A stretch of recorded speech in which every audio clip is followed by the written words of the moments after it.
I'll wait for this thing to catch up. All that kind of stuff. So, folks, hopefully we should be live. Let me know if the video and audio is coming in clear. I've had to have some technical changes around the house, and that involved a significantly different updates on my software. So I just want to make sure that everything is set. I spent an hour and a half configuring stuff last night, trying to make sure that it was right because my video and audio were like way out of sync. Um, so hopefully everything looks correct now. For those wondering, I use a software called OBS for streaming, which is just open broadcast software. On my previous setup, I had a kind of older version of OBS, and in the newer version of OBS, there's some weird latency that happens between my webcam and my microphone. So, needless to say, I spent a lot of time figuring out like how big that delay was and trying to mess with the software so that it would look and sound correct. So it wasn't like a bad dub of a foreign film where you you see my mouth moving and then hear voice, or vice versa. You would hear voice and then all of a sudden my mouth starts moving. It was pretty abysmal last night when I was trying to fix everything. So just let me know if everybody's got audio and video going okay, and I'll kind of take a moment to say hi to the folks who are here early. Normally I don't really do that, but yeah, we got time. We need to make sure everything's going good. So Fish from Fever just said hi. Magnus Fruval, I don't think I've seen you in chat before. Welcome. Chubby Fish, Zodiac, the Fish Tank Barn. What's up, Mike? Mike Stambaugh as well, big rainbow fish guy. Pete, who has changed his name to the Aquarium Plant Man, Berlinski. I like it. I like it. I like it. Pamela, actually, you're out. I'm going to address this really shortly, just as a heads up, because so you're like psychic. Dwayne Perry, Sci-Fi Swordsman, Aquaballs, and then Boss Hog was, according to my chat, the first in chat. So thank you so much, folks, for being here. Okay, Magnus, you have to catch replays because you're in Europe. Cool, cool, cool. That's good to know. So I'm hoping everything sounds and looks okay. It's been a morning. It's been a morning. So let me tell you what I did yesterday, and you'll understand why it's been a morning for me. Like I meant to water change this tank behind me. As you can see, it's kind of low. I've been pretty busy.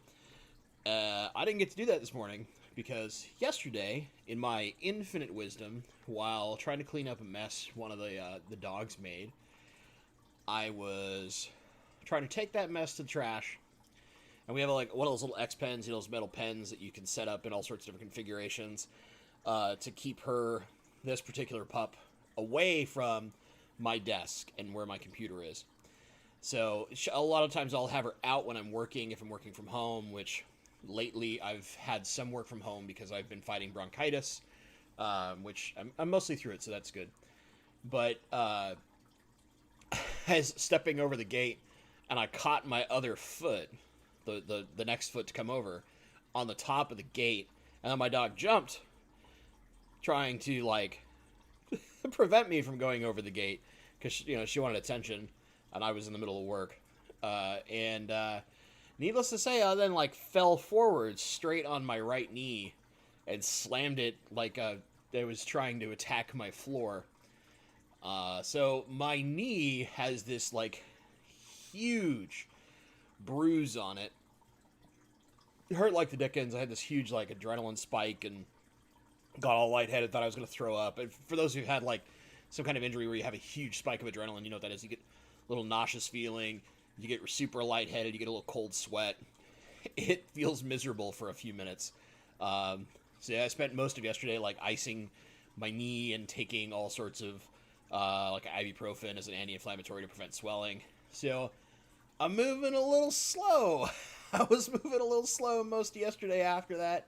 I wanted to get this done yesterday, but my Python and everything are downstairs, and basically after I hurt my knee in the early lunch hour, basically, right? I then was not really moving very much from there on out. I had to like do all sorts of things for meals that normally I wouldn't. So like normally I would cook a meal, right? And now I had to order delivery because I just couldn't move that much. My lady had to help me a lot. So thanks to her.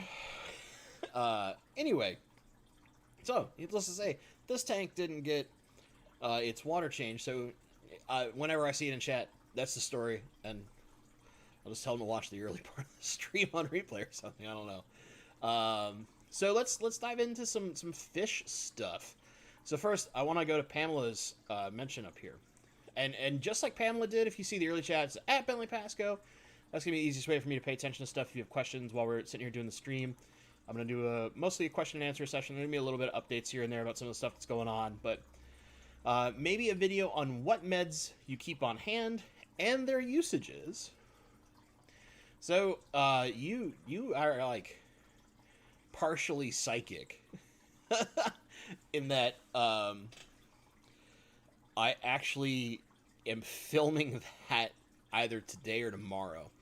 And part of it has to do with I have a viewer who I love this guy a lot. He's really great.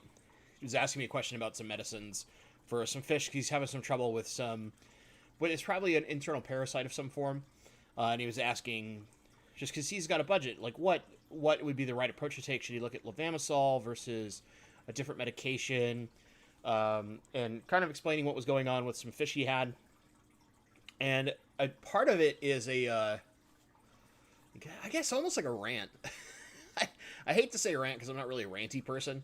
Although I will rant on certain things. Like I rant about the 24/7 mode, but in that the longer I do aquatics, the more and more I'm not gun shy is not the right word, but I almost want to use it. I guess the more cautious I am about using medicine, and that's what this video is going to explain. That'll probably be out in, I think, like 2 weeks. Not next week, but probably the week after that will be that video. It might be next week. I gotta see. I have a couple different things I need to edit, and it's a matter of which one, frankly, will be the fastest to edit. Will be the one that comes out next week, and then I've got, like I said, some stuff I have to film this weekend. I have some stuff already filmed that I need to edit, things like that. But yeah, it's a big. There are certain medicines I keep on hand, some basics, because I think it's perfectly fine to have some medicine on hand. But I guess it's more like I want to explain that how my philosophy on medicine has changed over the basically the last 4 years, because especially in the last year, I have been much more hesitant to use medications because they can be more damaging to fish than actually solving the problem, and there's a lot of reasons to it, but we'll get into that. Excuse me. In that video, part of me like bashing my knee at Alice Cage, saying that I almost died. I definitely did almost die, although the most terrifying part of that fall. So I have like a clothing hamper that's on the other side there that has like the most recent load of laundry that I did the day before that had come up, and on the other side is my now empty 20 long. And I was actually worried that the momentum from the fall, because I'm a bigger guy, you guys know that. I was worried the momentum from the fall was going to carry me head first into the stand. And so, like, I put one of my hands up to try and stop myself. And I used my hamper. I was trying to grab my hamper, because I don't care if the hamper breaks. It's plastic, and it's full of cloth. I'm not likely to really hurt myself there. I was more worried about going palm first into a bunch of wood with glass on top of it, and potentially either putting that into my wall, busting the tank, or busting my wrist. And so I'm sitting there trying to basically break my fall so that I don't like completely break my knee. And I ended up grabbing the handle of the hamper, because it's like one of those simple like oval hampers where it's got the two handles here, right? Real simple thing. And it just snaps. And then I was like falling forward right at the fish tank stand, but thankfully like the plastic to the hamper crumpled in the right way that it kind of stopped me enough. And then I sat there cursing and bitching for a bit while all the adrenaline was hitting me until I could get up, and lay, because it was right by my bed. So I got up, got on my bed, laid my knee out, and started moving it to make sure I hadn't broke anything. And then from there, it was my lovely girlfriend getting me an ice pack and taking meds and all that kind of stuff to make sure that like it didn't swell up like a balloon or something. Fun, real fun. I cared less about my knee than I did about a fish tank that has no fish in it, no plants. Yeah. it's so silly. It's a 20 long. It's not like it's an expensive fish tank, but I was more scared of hurting that tank or hurting myself on the tank than I was like slamming my knee into the ground and yeah, potentially like cutting myself up on plastic. Like, thankfully it's not a very sharp plastic, but you know.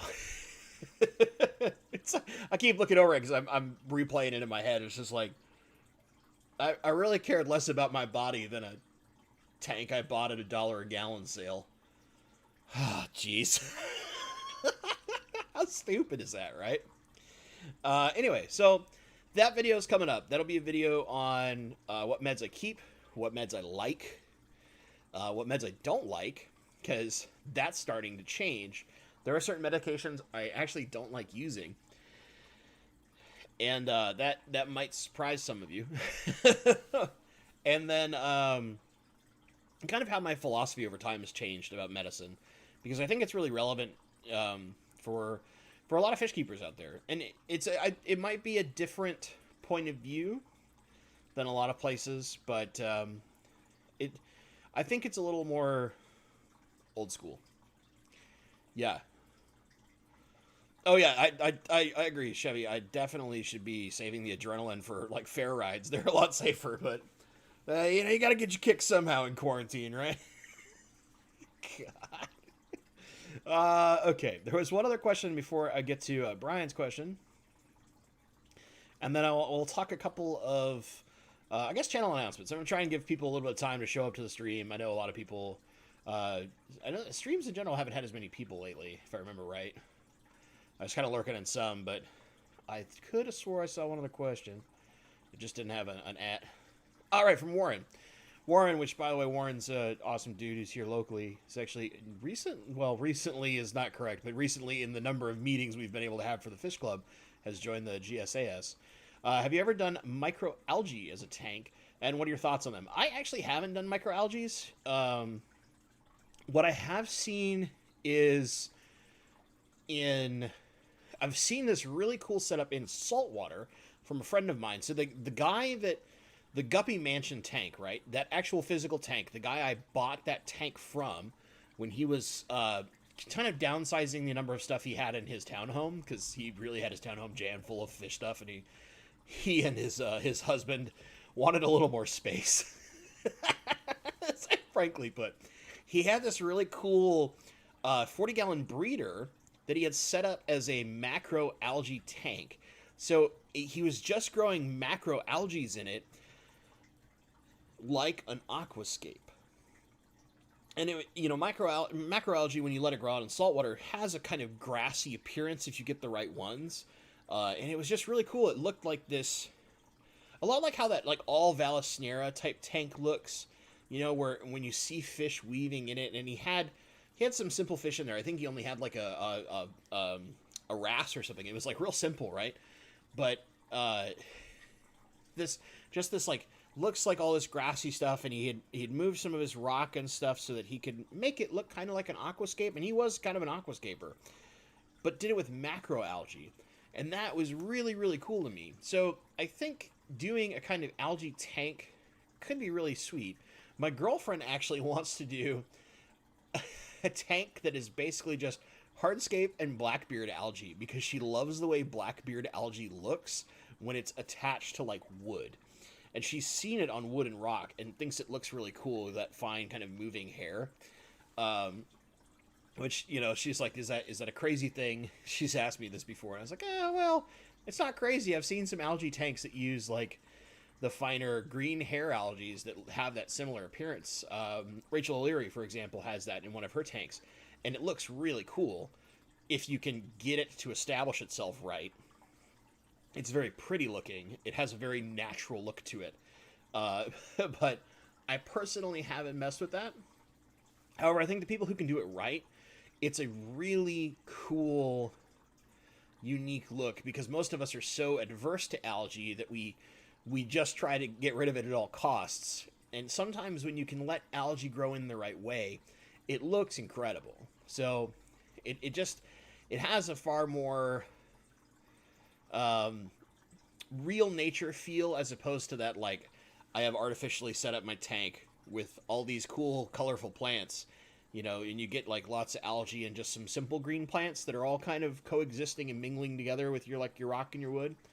It really is a pretty, and it seems more like, you know, that could be a river bottom, or that could be part of a lake, or it seems like real nature more so than like the quote nature aquarium that we do in aquascaping, right?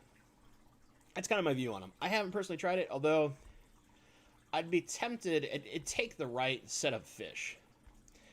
But yeah, if the people who can do macroalgae really well and make them look almost like aquascapes or kind of underwater gardens in saltwater, I have huge respect for those people, because it's really just a cool look, and it just benefits your tank, right? Because macroalgae are basically just an extra set of natural filtration in saltwater. It's very, very cool.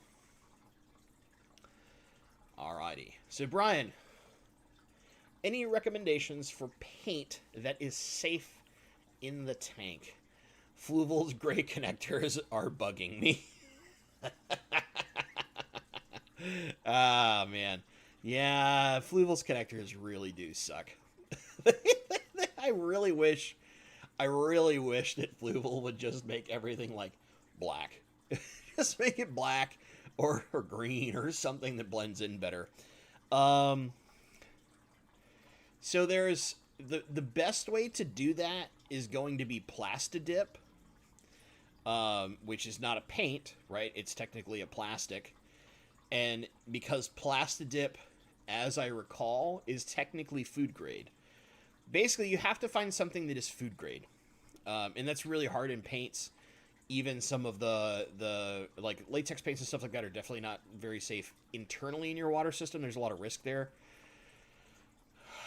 Plastidip's probably your best bet. It's funny. So the last stream I talked about how the day before, so a little over a month ago now, just geez, time flies.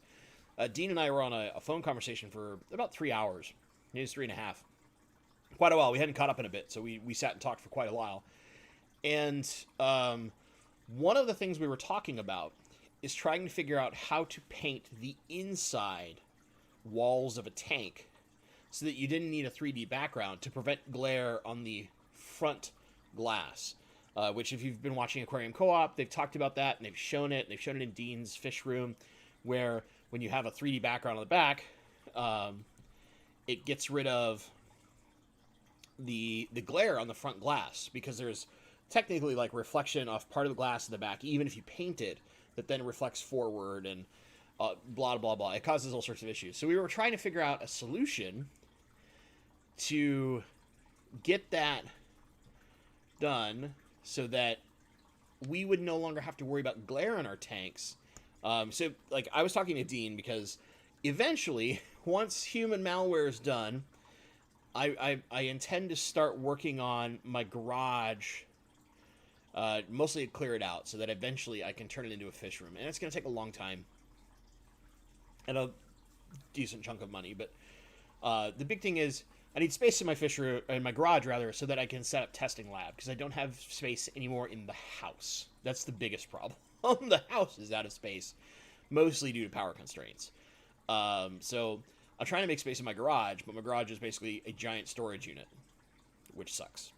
But it's for my mom, so it's okay, because I love my mom. So we were talking about like some lessons from Dean, and I'm gonna try and connive him into letting me do this as a video at some point. Basically, if we were to build a fish room from scratch, what are like the 5 lessons you learned from the number of fish rooms he's built on things you would do for your next fish room? And you know, that would kind of be like the video, but it was literally part of my questions I asked him, because I was doing some research and I was putting some notes together for myself. You guys know that I plan way far ahead when I'm doing things. I try to take a lot of time to plan things out whenever I'm trying to do something major. So we're talking about all this stuff, and the first thing he was like, yeah, you gotta, if you want it to make it filmable, we gotta find a way to like paint the inside of the back and side walls of a tank so you have no glare. And so that led us down this big conversation. And our biggest theory was doing Plastidip, but not knowing how well Plastidip would stick to glass. Now, on the connectors for your fluval stuff, Plastidip will stick to that no problem. So that might be something to look at. You can get food-grade Plastidip. It is a little expensive because it's not a paint, but once it has cured, it's literally just a layer of food-grade plastic. So that's actually probably your best bet for trying to change the color on those connectors and not have that ugly gray that stands out like a sore thumb. You know where I hate it the most is I love some of the fluval heaters. They have those ones that are supposed to be like semi-reflective, so they blend in some. They're like a silver color, but they use a gray holder, and that gray holder sticks out like a sore thumb, and it's so ugly. It's so ugly. And it's like you're saying, like, the pipe is black, the intake is black, the output is black, the rim hooks are black, except the stupid little connectors that go to the tube. That little rubber connector that takes the tubing is, for some reason, a gray color. I'll never know why they did that. I'll never understand. I don't want to, like, I certainly don't want to, like, badger my contact at Fluval, ask why they made that decision, because every once in a while, you know, he'll respond to me when I have some questions if I'm trying to do something in particular, but, man, I don't get it. Everything else is black, except those little stupid rubber connectors to your hoses. And for some reason, those are gray. Oh, Fluval. They do some interesting things. Just like they love using that weird kind of accordion tubing instead of like a flat tube. And that stuff is... man, it can be such a pain in the butt. By the way, big shout out to Fish Room Fever for like showing off the badge as a member and trying to encourage membership. Thanks, man. I appreciate it. Have you used the emotes yet? There's a couple of them. Let's see if I even remember them. I think, if I remember right. Let's see if this works. Yeah? Oh. It won't let me do it right. I gotta check it. Oh, it's... I'm dumb. I did it wrong. I thought I had it as BP. I forgot it's underscore bent. That way, you know, all the emojis are bent. I forgot. That was my internal joke to myself. Which the channel does actually now, because we have enough. It doesn't take very many members. We have enough for some new badges. So one of the things that I'll be doing here soon is putting out a vote, and people will get to vote on some new emotes for the channel. So we have those lovely arts there. We'll add some more. Probably do something for Bob, I think. Okay, bare bottom aquariums. Welcome. Does variegated Rotala macrandra turn green when there is not enough light? As long as I owned it, 2 years, it's been green. Until now, it's turning red. So a lot of the variegated plants will not show whatever their variegation is. So a lot of times, like Alternanthera reinekii, for example, the variegated version has really obvious veins in the top of the leaf. So if this is the leaf, right, you would see those really obvious veins in it instead of it just being a flat color. In order to get those to show properly, it's a combo of things. It is usually the right levels of certain nutrients, which in the case of anything that's red, a little bit of extra iron goes a long way, but sometimes it can be boron, which is one of your micros, right? Most of the time it's iron. Or just good fertilization in general. This is why I tend to preach like a little bit of fertilizer every day instead of big doses once to twice a week. so that there's a continuous stream of fertilizer in your system. It kind of plays more to where the EI dosing methodology is, but I do that with just like Easy Green, right? I'll just like, if I'm supposed to put in 10 pumps once a week or twice a week if I'm doing CO2, right? I'll put in, 3 pumps a day and just call it good on a tank. Makes it a lot easier for me. So usually the variegations most commonly tend to be light because a lot of those plants, like just where the variegation comes in, and that variegation is a not chromatic abjuration, but it's a mutation. It's a chromatic mutation that comes to the surface the most with stronger light. So that's usually what you're looking at. And to kind of piggyback on that with Dwayne's question, variegated Bacopa, will it stay variegated underwater? It should. I think.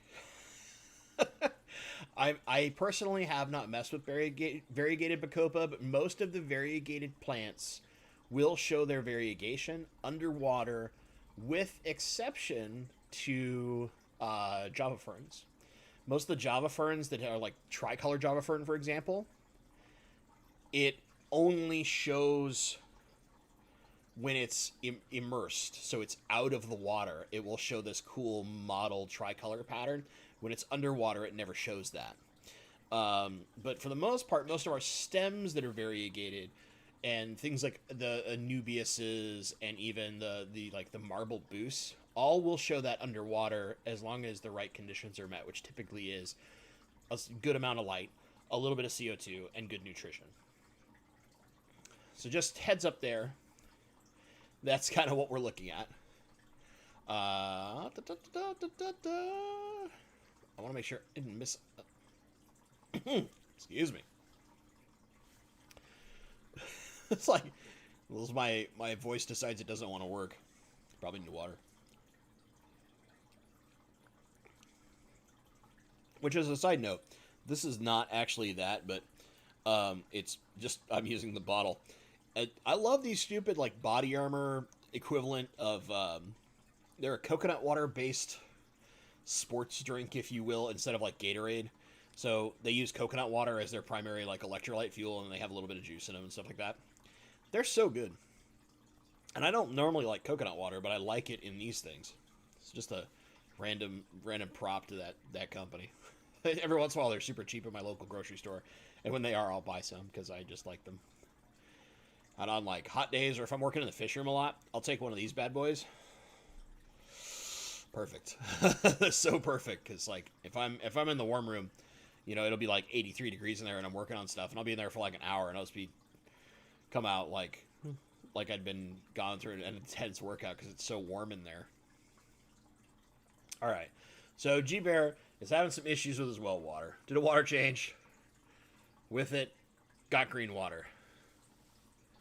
So, there's a couple things you can do to get rid of green water if you really don't want green water. Although you're noticing, like, later on somebody said that they would gladly trade for the green water. You can use, so, like, the algae fix that's out there will help you clear up green water.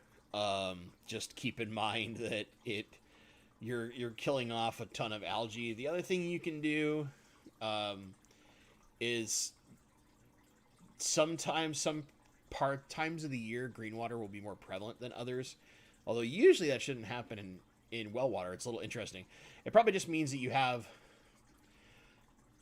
a couple of minerals that are really prevalent in there, and it's letting that green water is just like really getting in on that and feeding on it really well. So, yeah. I mean, like, algae fix is probably the easiest way to get rid of your green water. but man, I'm on that boat. I would pay for green water right now. I've been struggling to get it going because I want green water for fry. And I can't I've been really, really having trouble getting that working. Although, you know, once I have more space, it'll be a little easier to like force it to occur. So yeah, that's probably your best bet is like look at something like Algae Fix. Just follow the dosing really simply.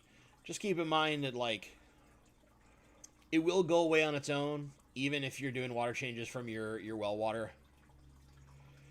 Uh, and typically you'll actually like bare bottom aquariums, just because this is piggybacking on.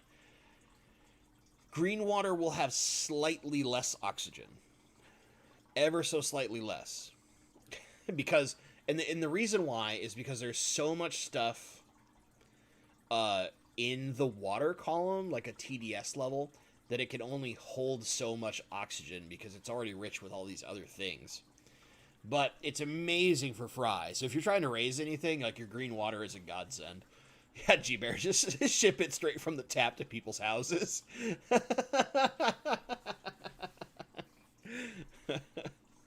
Oh man, you can make if it was coming straight out of the tap, green water, you can make a business out of selling that stuff. No joke. Just sell it little. Go buy like a $3 flack of water bottles, empty them all, and fill them with your green water, and send them on the way. Oh man, that would be great. Yogesh, man, Tiwari. I hope I pronounced that right. Hello, I'm not. Man, is that? I'm not sure what. Man, normally I can't remember the right. Is it Sanskrit that is the correct name for that language? I can't remember. I'm so sorry if I'm.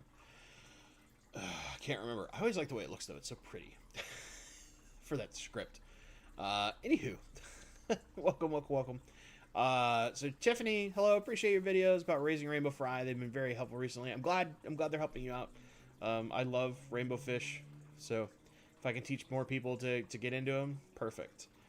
Scott Baker, or Backer, not Baker, Backer, has a question that I skipped a little bit, but I'm going to come back to it. I'm in the process of setting up a 150 tall, saltwater style tank.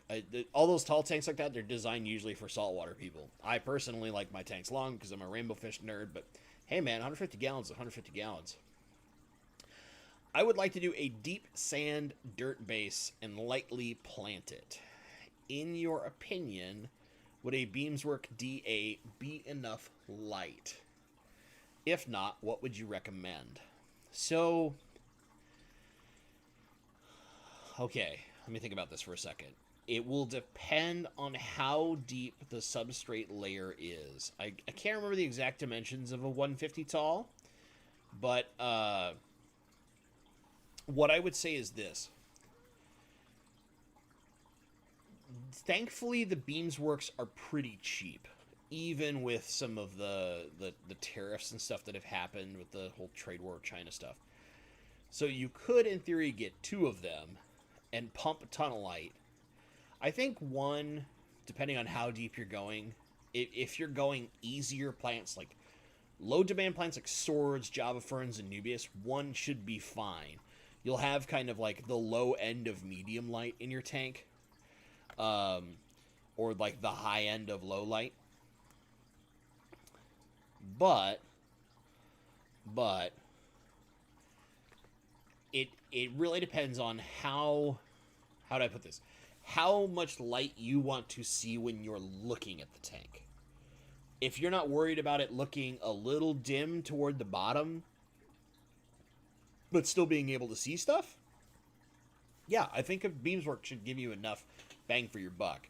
The big thing is, like, if you can figure out the distance between the top of that tank, where that light's going to sit, and where you intend to have the bottom of your base substrate, right? I can give you a little more info. And which, by the way, for any of those who, if I do tell you, like, hey, that's an in-depth question, I'm going to be happy to hear. I'm happy to help you. My email is literally my name, so bentley.pasco@gmail.com. It does take me a couple days to respond to people typically, just as a heads up, because I am kind of busy.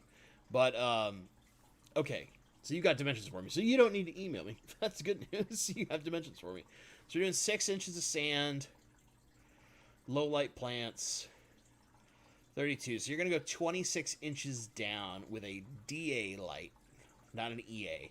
It's like I have the EAs. So what you want is you want the, when you look at the Beamswork light, right, if you're looking at the array, so like if my palm is the array, you want the one that has the 5 rows of LEDs, not the 3. That's the one you want to look at.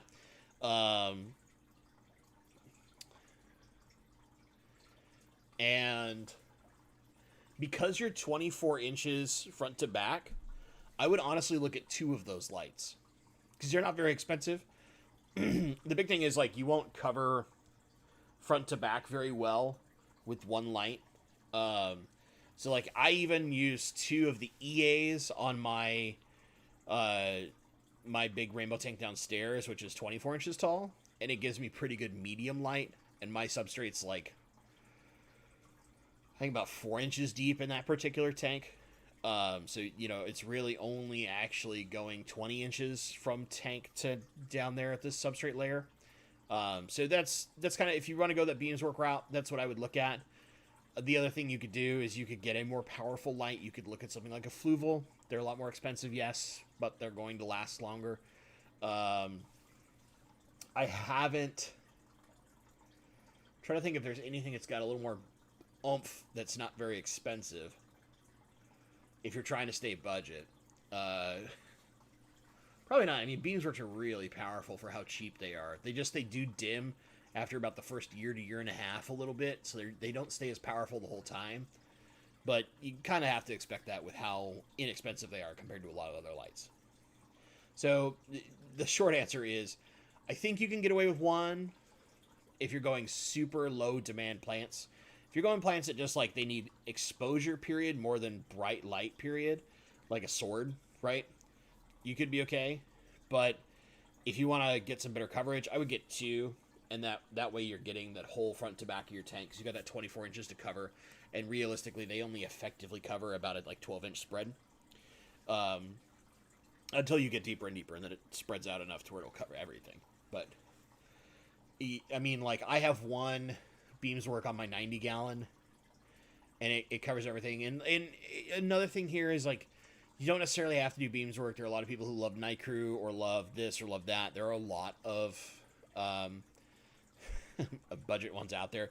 I've been really digging that JCMP light I've been messing with, and I've got the other one in that I need to like finish editing the video for showing the differences between the right length of light on the tank versus the wrong. But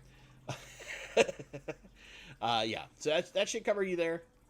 It's kind of just, it's going to end up being one of those things where how well do you want it to be lit to your eyes will tell you whether you want 1 light or 2. And it might be one of those things where you get 1 light, see how it looks, and if it's not enough, get a second. Or, you know, go and get 1 Fluval, and it will powerhouse quite a lot for you. It just costs a lot more. Alright. It's good to see lots of people talking in the chat. Appreciate that. Hope you guys are all doing really well. Like, Human Malware has been a pain in the butt. The whole, like, not being able to do things. Aquaballs did water changes on his paramecium culture. Nice. I have not tried to culture paramecium yet. And a lot of that is I don't have anything that needs paramecium initially to eat. So, like, I'm not breeding puffers, for example. So I don't have the necessity to figure them out yet. So thankfully I can cheat and do other stuff. Although I gotta get green water, which means I'll probably have to talk to my friend Warren, because he said he can hook me up. But I don't need it yet. Soon though. And then Absolute Aquatics, yeah, dude, just shoot me an email. We'll chat. As far as any collaboration stuff is concerned. Rainbow and plant guides are a perfect combination. I try, man. It's my jams. That's what I try to talk about. But, you know, there's other stuff too that I like a lot. And I'm hoping eventually I can start showing more of that stuff. But for right now, I don't have the space, so to speak, to do those things. Stupid. The way that my house is wired is so terrible. The Zen Ginger, what's up? What's up? And KP. Oh, man. So, you know, I actually, KP, you mentioned this. I actually want to talk about this. So, I've been slowly battling things in my warm room. So, it doesn't the actual ambient temperature of that room doesn't go up very much. But similar to what you're seeing, my tanks went up several degrees. So at one point, my Shelly tank was like 86 degrees, and normally it's set to be about 78. So I had to sit there and monkey with my heater for a while, and like I put the heater in the tank all the way down to I think like 72, and it was still hitting 80. And the room is not that hot most of the time because I've made adjustments to the room to keep the room so that my temperature reader tells me that the temperature is only like 79 to 80 degrees in there. So the water should be, depending on how high up it is, right? The water should be something between 76 and 78 degrees, somewhere along those lines.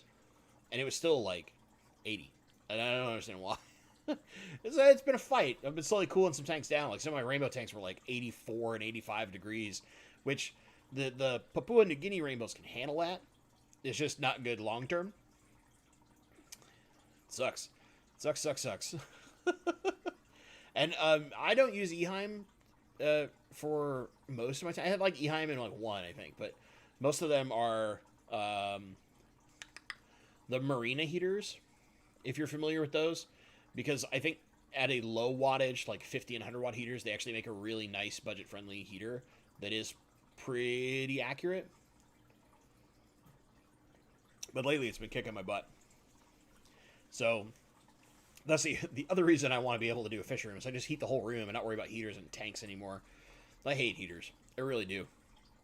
Maybe I have a bias because I had a heater stick on and kill a bunch of like, green, longfin green dragon plecos and some rare rainbow fish. Maybe that's why I hate them. It's probably why. Oh man, the parts of this hobby that are the most heartbreaking are equipment failure. But yeah. And yeah, so Zen Ginger, part of that is you're correct. There is some direct sunlight that's coming through, so it's heating things up because that room has a bunch of windows. But like other tanks in the room are nowhere near as hot, and they get more direct sunlight, which is the part of it that's weird to me. But yeah, it's so weird. But yeah, I've got it all under control now. It was like more than a month ago that I was slowly monkeying with these things, and yeah, man, it just it sucks. But hey, got it figured out. Got everything a lot better. So let me do a couple updates and I'll answer some more questions in chat because now we've been rolling for a bit. We got some folks in here. We can talk about a few, if you will, of the things that are going on because I did say like what's on the horizon. So we'll start with the big one. The online aquatic horticulture program.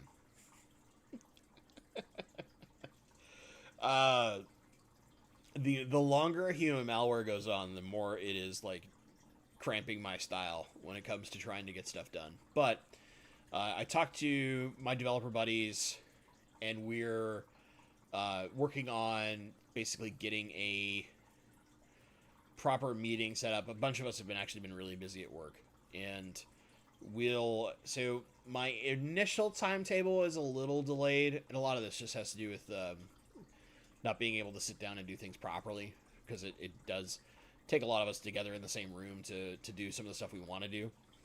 But we're working on it, and it will launch as soon as we can, is basically what it comes down to.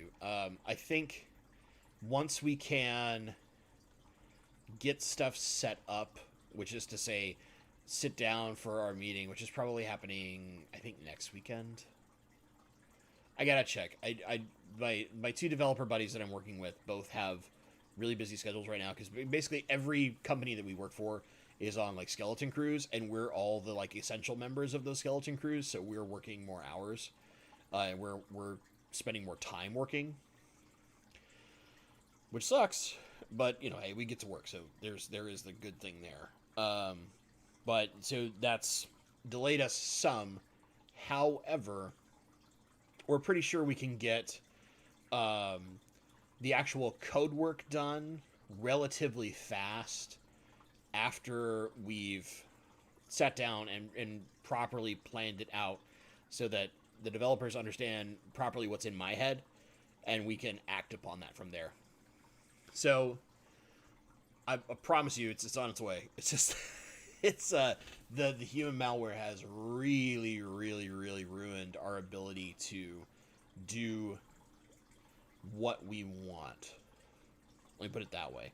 However, some of the services and things that are out there, we've done some cool research on ways to do some of the implementation in order to make it so that we can set the website up and make it really easy for everybody to learn and work through. And then, of course, once I have a working test prototype, I'll start creating videos that will educate people on how to use it. So every time you want to enter a program, or if you want to,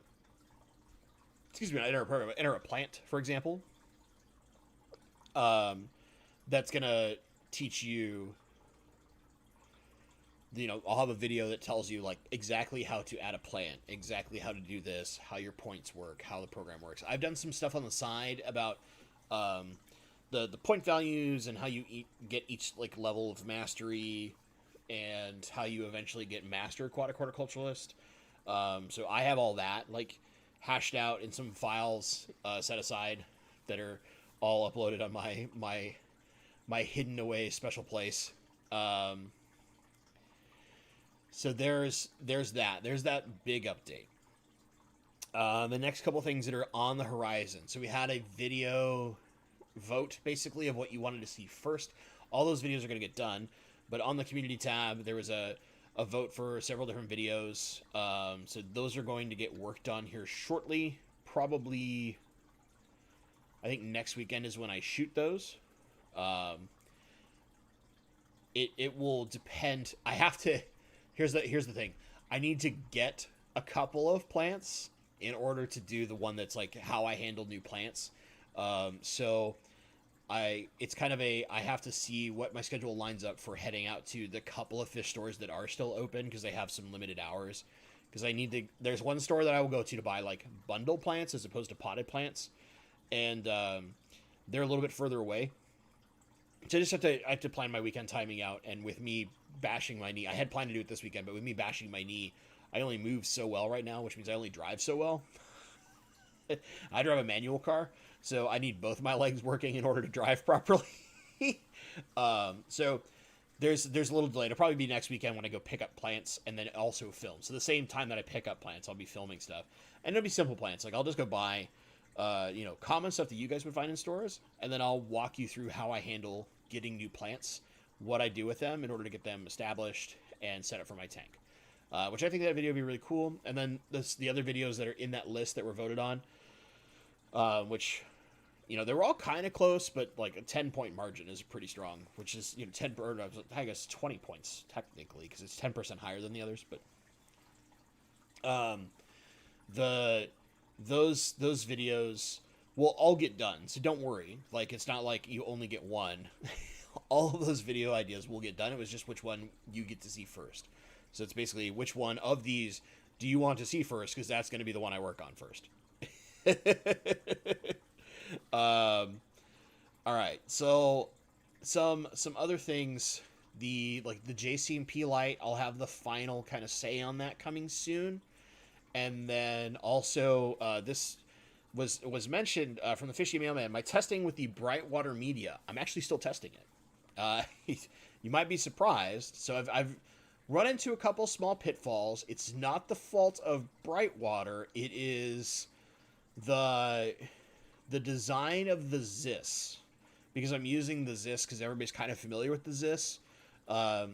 Actually can make it kind of hard to properly get the moving bed style filter with the Brightwater media. And they have a setup where they show the moving bed in a tube, but that tube doesn't have those little ridges. You know how you look at the Zis and it has these little ridges, kind of like that Fluval tubing. those ridges actually are preventing that media from moving around cleanly inside of it. So it's kind of turned it into a giant super sponge filter, which is okay. Because it's not the movement that determines the biocapacity. It's just the movement tends to help in the oxygenation levels. There's some other stuff about keeping the culture in there healthier, because the movement and the friction has all the older bacteria die off and get broken away, and it keeps the bacteria younger. No, this is bright water. So this is where it's confusing. Julie, just to answer you, just because we talk all the time. So there's Bright Well, which does all sorts of awesome supplements, has a great substrate, all that kind of stuff. And then there's Bright Water. Bright Water does filtration media, and they're actually a company that is local here in Washington. Specifically, I think they're in Woodinville, if I remember correctly, where the Bright Well guys are back on the East Coast. But yeah, a little confusing because it's Bright Well and Bright Water. But the Bright Water folks have been really awesome. I'm working with them on a couple of things. They also gave me some other new things to test out, which are in test, and will be some other stuff that I'll update in some videos coming after I've given them enough time. But the end of the testing for the Bright Water media hopefully will be in the next about week and a half. And then I can shooting the results is pretty easy because I've just been keeping it on a spreadsheet. So I can just look at the spreadsheet and tell you the data. But trying to test biocapacity, like where I finally tip the scales to a point of where I overload the amount of basically ammonium chloride that stuff can handle, has been really hard. It's pretty incredible. I'm not gonna lie. So yeah, we'll talk about that in a sec. One thing I will say, if you guys haven't seen Bright Water's Instagram, for those who do use Instagram, they're super Bright Water on Instagram. I follow them. They did this thing recently where they took their big flat sponge, right? So like their big sheet of foam. It's not technically sponge, it's a foam. And they have plants growing in it like it's a substrate. So kind of like how you would grow microgreens, they have all these small green plants, and I think they're using what was it? I think they're using like a micranthemum, or not micranthemum, but Monte Carlo.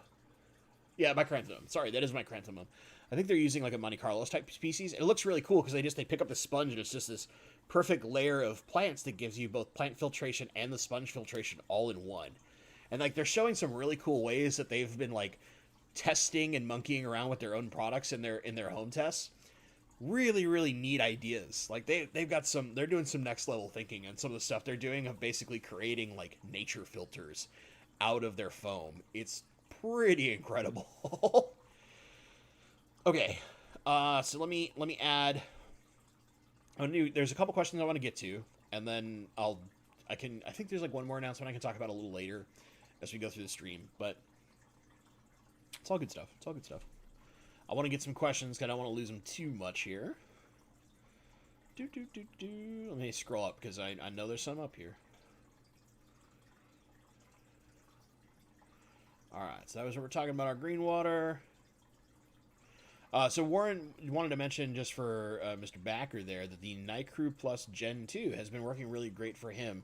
Way better than the Generation 1 lights. So just a heads up. I personally haven't messed with them yet. Eventually, I will do some testing on those lights, but I only have so many tanks I can test lights on right now. Okay, so we talked about bright water. We've got all sorts of stuff about marine breeding. Oh, is there an online breeding program for saltwater, Mike? Hey, Mike, do me a favor. For that particular program, if you can, like, shoot me an email with that, with a link to that. I'd love to check that out. Just because I want to see how they're doing it. Because I originally had a thought that I would eventually try to incorporate saltwater stuff, but if somebody's already doing it, I'd much rather point people to that.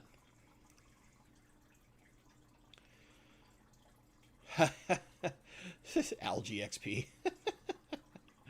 Okay, so Stephen P asked about bright something vitamin F, and that is Brightwell. So that one is Brightwell, which is additives.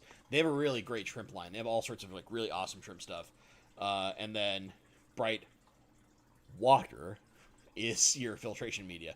Little can be a little confusing, but once you have it in your head that like well equals minerals, water equals filtration. That's how I literally keep them track in my head. It makes it so much easier. Plus, I've interacted with the actual like folks that run the companies enough now, and they're all lovely people. But I know that like Brightwater is this person, Brightwell is these people. It makes it easy in my brain.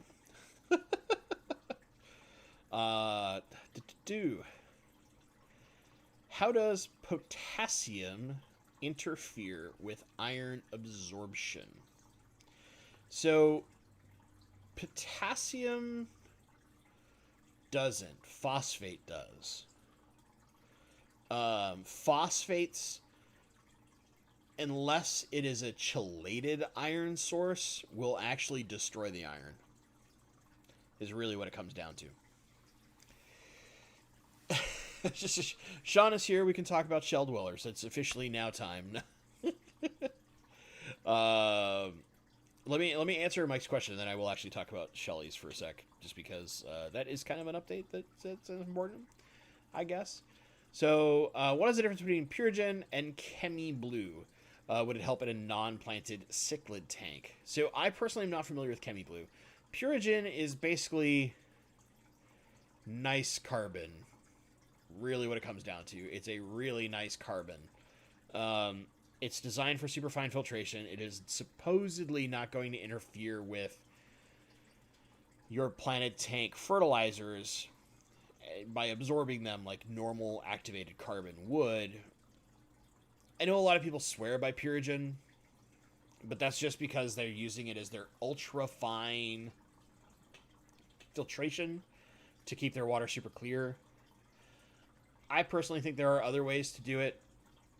I think Purigen's a little expensive to accomplish that, and you could do it with finer filter meshes or filter pads pretty cheaply.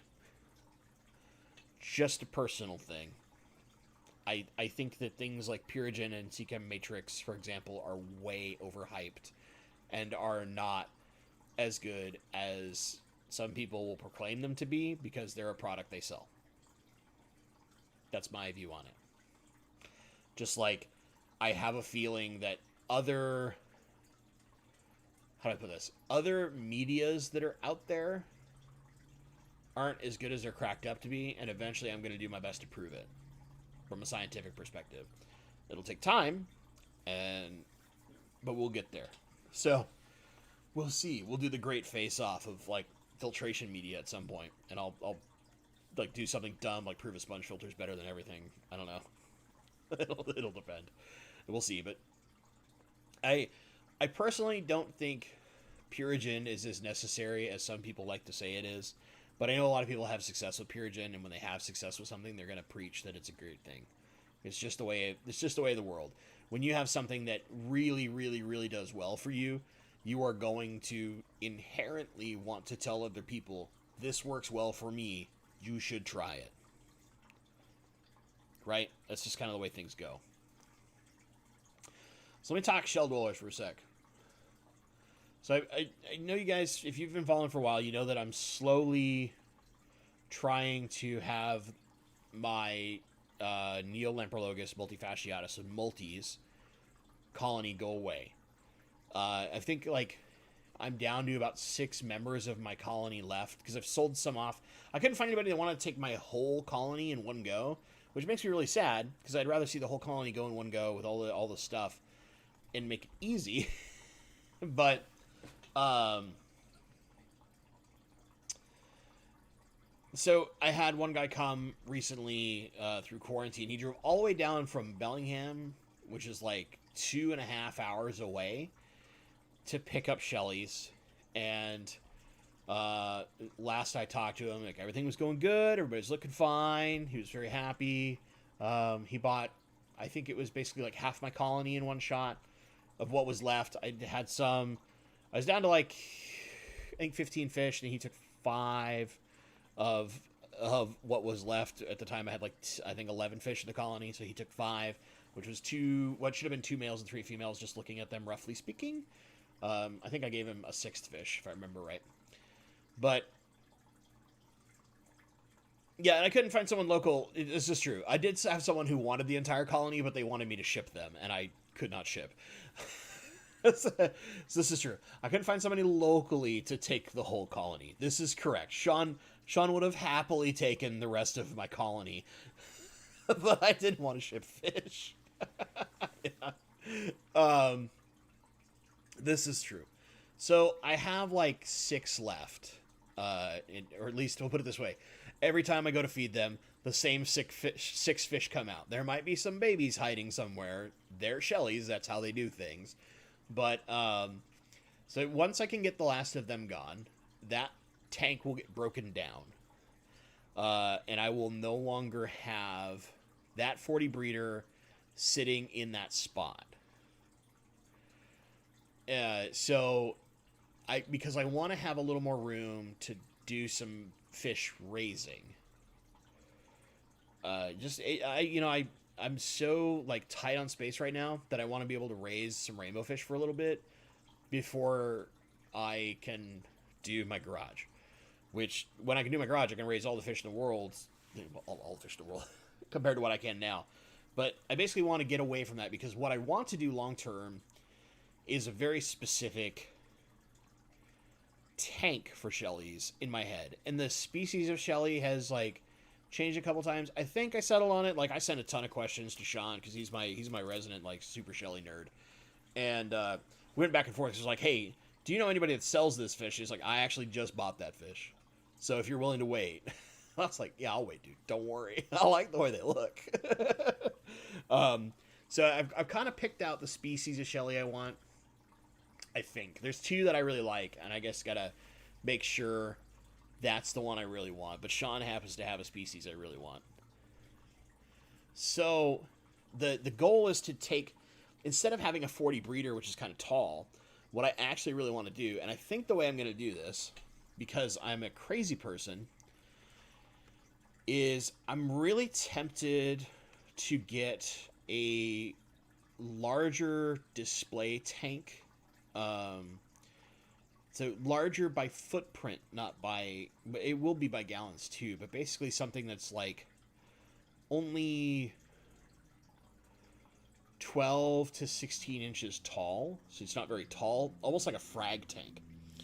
And like how you do a lowboy and have this big wide footprint, and you have a big bed of shells around this kind of central island of rock. And then from that central island, have a bunch of emergent plant growth where only the roots are in the water. So there's a little bit of plant filtration going on to help the fish, right? So that it's not just rocks, sand, and shells.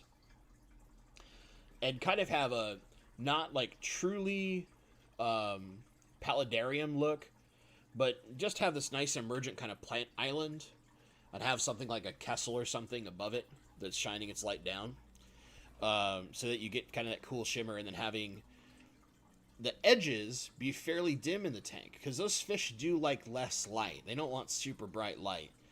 And just a big field of shells around that rock island, and having it as something you can walk around. So like literally being a tank that would sit in the middle of the room, and you could walk all the way around it. Or maybe a 3-side, like peninsula style, and have this view of all this big shell field of these Shellies with that planted kind of island in the middle. Definitely not like a like Tanganyika biotope type thing, but I really just want to create something a little more natural feeling and a little less breeding oriented than my current setup. So the second species, Sean, is the ones that Jimmy has. Which, top of my head, I don't remember the name of the species. I'd have to go look it up. But I think it starts with a K. Right. Those are the two I like. I like the one that we talked about, which I'm trying not to spoil it. I don't want to spoil it to like all the watchers. I want that to be actually like really cool. Yeah, Cunguiensis is the one that Jimmy has. But the ones that Sean and I talked about, only Sean gets to know this. That's Sean. That's how you know Sean is like actually my expert. I'm going to, is that only Sean knows the species I want, and that's kind of what I'm thinking. Is that I think that particular species is better for this idea in my head. Yeah. So, fishy mailman. I like it. The Tanganyika killifish with shellies. So if I was going to do it with a separate fish, and it's only because I know they're really common, but I like the sardine cichlids, so the Cyprichromis. There's a local here who breeds them. He's been breeding them for years and years and years and years, and his colony is just really pretty.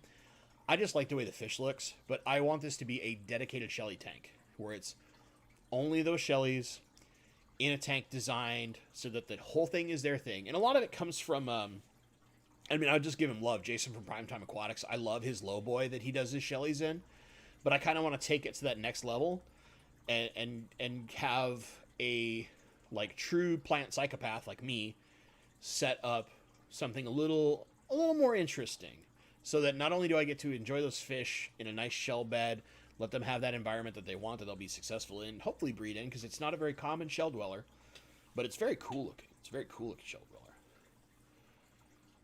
But give it a little more panache, a little more spice, you know. So it's something beautiful, and that will be one of the goal. Is that I'm gonna have a certain number of display tanks in my garage whenever I can do it, and that is designed to be the basically one non-rainbow fish display tank other than the guppies. So like the guppies will move eventually to a bigger tank.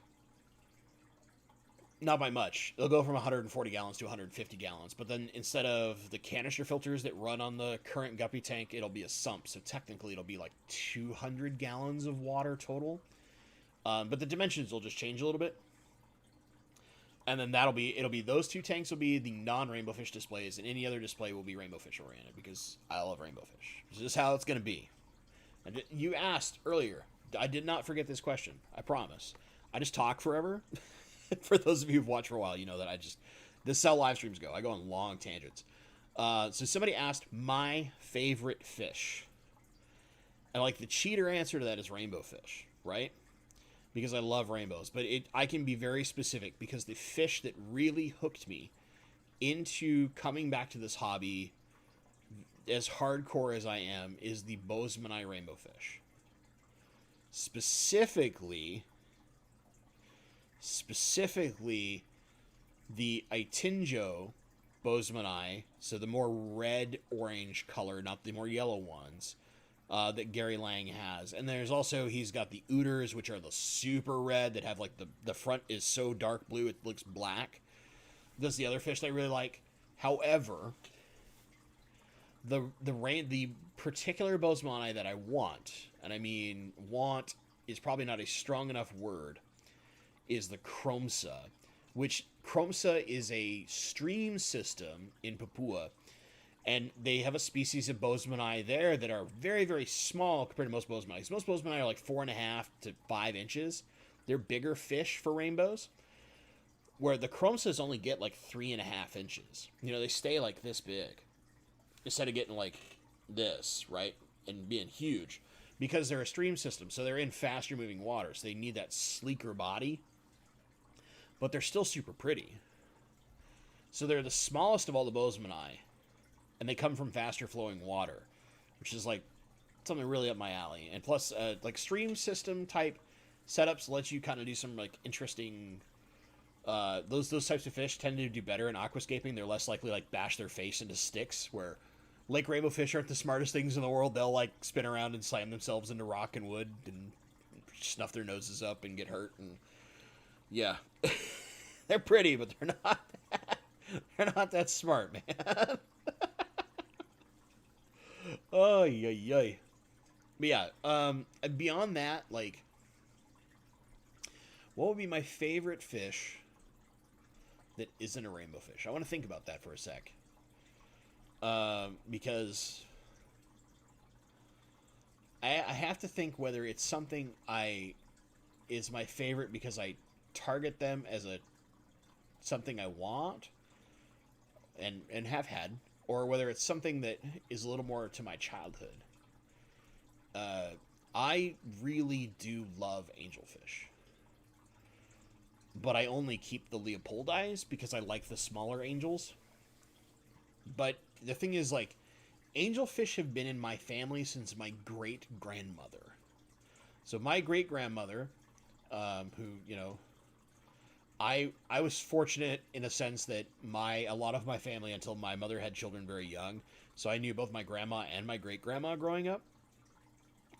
My great grandmother used to breed angelfish back in like the 50s, and angelfish have always been something that my family have kept. Part of that is because of grandma, right? So I think in every tank when I was young, it was one of those things where it was like, if we were doing a big community tank, there had to be angelfish. And usually, like, neon tetras was the other thing that I loved because I love blues. But I do love angels quite a lot. I might like them more than guppies, but I do love those blue Hawaiian Moscow guppies so much. They're so pretty. They're so, so pretty. But in the end, favorite fish, Bozeman rainbow. Every day of the week. That will never change. I love those fish to death. I could have literally just only Bozeman rainbow fish in my tanks and I'd be happy. But I don't have to have only Bozeman rainbows. That's what makes them wonderful. I can have all sorts of other stuff. So there you go. If you're still here and you want to know my favorite fish, that's the one. Now, my favorite fish I don't own, but have owned, zebra plecos. I miss them. I miss them very badly, and I will do them again. Just gonna happen. Probably not in a display tank. I'm gonna try to breed those bad boys, but they're gonna get something interesting. So let me do one more thing. I wanna look in a couple of things. Okay, Aquaball is his favorite fish. Josh got it in his fish room 2 days ago, and he's hoping this time it will grow to 10 inches. What the heck is your favorite fish that's 10 inches? Are you looking like clown loaches or something? Are you like a big loach guy? Because 10 inches is an interesting number. We're not talking like arowanas or any of the super huge cichlids at that size. You're not talking a lungfish, because lungfish get way bigger than that. I'm curious. I don't know. Aquaballs, what did you pick up? What did you pick up?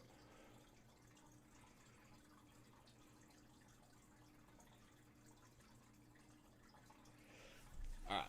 So, also, Julie, I'm glad the Blue Hawaiian Moscow is doing good for you. Once they get rolling, they do really great. It's like one of those... Once a guppy or a live bear settles into a tank, and usually it takes like a generation for them to settle into your water, then they start going crazy. And it's a wonderful, wonderful feeling. So let's talk one more announcement, just because there's a lot of stuff I'm trying to work on that Human Malware has made harder, but doable at the same time. So one thing I'm trying to do after I can get rid of my the last of my Shelly colony and open that space up, right? So that I can basically, I want to then from there I'll be building one of Dean's fry systems and making a video on a tutorial on how to make that. I don't know that Dean and I are going to be able to get the time to get together and actually do a video where it's Dean and I building the fry system. However, in talking with Dean, he's told me that he'll guide me through how to build one so that I can build one for you guys. So, just a heads up, we will... I've been wanting to do that video for a while, and it will get done. But a literally full tutorial on how to build the fry system that Dean has will be coming eventually. I just have to get a certain number of things done, heal my knee up, and get to work. But it will get done. I promise you that. That will get done. So, the next thing, and I'll answer this. Magnus, you have a really good question. So, speaking of rainbows, will Glossolepis pseudoincisus, so that's the Millennium Red Rainbow, for those that want the common name, and the Melanitania praecox, or the Dwarf Neon Rainbow, hybridize? I was thinking Glossolepis and Melanitania would be unlikely, but the internet does not agree with itself. So, I have never seen cross-genus breeding happen, personally. I have heard that in captivity, any rainbow can try to breed with any other rainbow. However, I've never seen it. I've seen my Glossolepis chase after my Melanitanias, knowing that they were trying to breed and waiting for the eggs so they could eat them. But I've never seen a male try to get in there with a female and spawn. So, my instinct is to tell you that it is unlikely that they will hybridize. However, I cannot definitively say they won't. Does that make sense? So, like, I've never seen this happen. I've been keeping rainbows for 4 years. I've never seen it happen. But, that doesn't mean it's not possible. The likelihood is extremely low. So one of the experiments I want to do long term with a large tank is see if I have, say, 30 or 40 of a Melanitania species and 30 or 40 of a Chalatherina species in a big enough tank, if they will school completely separately and not intermix. When you're watching them passively, like if a human comes to the front of the tank and they know the human's going to bring food, they're all going to like bolt to the front of the tank because they're big beggars, right? That's just how rainbow fish work. But if you have enough of a number to create a proper school, which once you get past 20, rainbow fish really do school pretty tightly. It's beautiful to watch. Can you get the different genus fish to break apart from each other and act as two separate schools? Because you have 3 different genus, right? And then you have all the different species inside those genus. You have Glossolepis, Melanitania, Chalatherina. So I think you can keep them together in a tank. And if you're going, so like if you want to keep them for display purposes, yeah, just keep them together. And then what I would do is pick your best male or 2. I would really just do 1 male and your best 2 to 3 females and separate them into a different tank for breeding and let them just do their thing with mops if you want to breed. You can kind of colony breed, quote unquote, the praecox in the sense that you can put mops in with a big mixed group of males and females, and usually they're pretty good about leaving the eggs alone as long as you're pulling those mops, daily or whatever, and they'll throw a lot of eggs because you have lots of females and males. Dean does that, but it's not a guarantee that every group is going to let that happen. Some just get dumb and do dumb things. Right? And so to answer a couple of questions from Steven here. Yes, Dean has definitely let me into his fish room multiple times. I have been to Dean's home several times. Dean has been over here to my place. If it were not for all of the restrictions in the state currently, the last time we talked, I would have just gone to his house. We would have just sat in his living room or in his fish room and BS'd there. Because we like talking in person, or we would have sat to dinner or something like that. But because of all the stuff that's going on, and we hadn't talked to each other in a while, it was kind of like, hey man, do you have time on this day, at this time? Can we just talk? We haven't caught up in a while. I was like, yeah, I'd love to. Let's do it. And we had like a 3.5 hour phone call. It was great. So in the case of, to your next question, like most hybridized rainbows come out very dull. They look very boring. They'll typically be kind of a brassy or bronzy color, not really have anything pretty to them. Some of them will have like almost no color whatsoever. And then every once in a while, sometimes they do come out very colorful. But you can identify them pretty well if they're hybridized. If once you know what to look for, you'll look at it and be like, oh, look at this colorful rainbow. Be like, that's a hybrid. Bummer. An example would be there's the Marci rainbow, as they've been called, Marci, is a hybrid rainbow. That is made by doing a cross, and it just happens to be one of the crosses that still comes out relatively colorful. However, big rainbow fish nerds are going to tell you this. Any color you want to see in a rainbow fish, there's a species that has it. Keep that species. And Mike's talking about a wonderful Temiscan Creek rainbow that's really underrated. The biggest thing about rainbows is it is so hard, except for some of the really super vibrant ones, to properly capture their color on camera.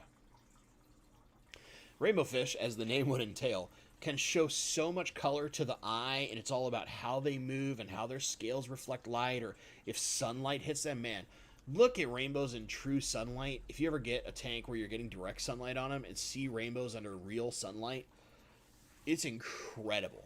It is incredible. The most dull rainbow you would ever think in the world. And my best example, Mike and I were talking about this recently, if I remember right. Or no, sorry, is that a gentleman named Chad and I were talking. Although Mike and I have talked about this before too, on a messenger program. In that, my example I love to use is the Bowmani rainbow fish. So Bowman's rainbow, Bowman, not Bozeman. Don't confuse the two. Looks like a pale yellow rainbow.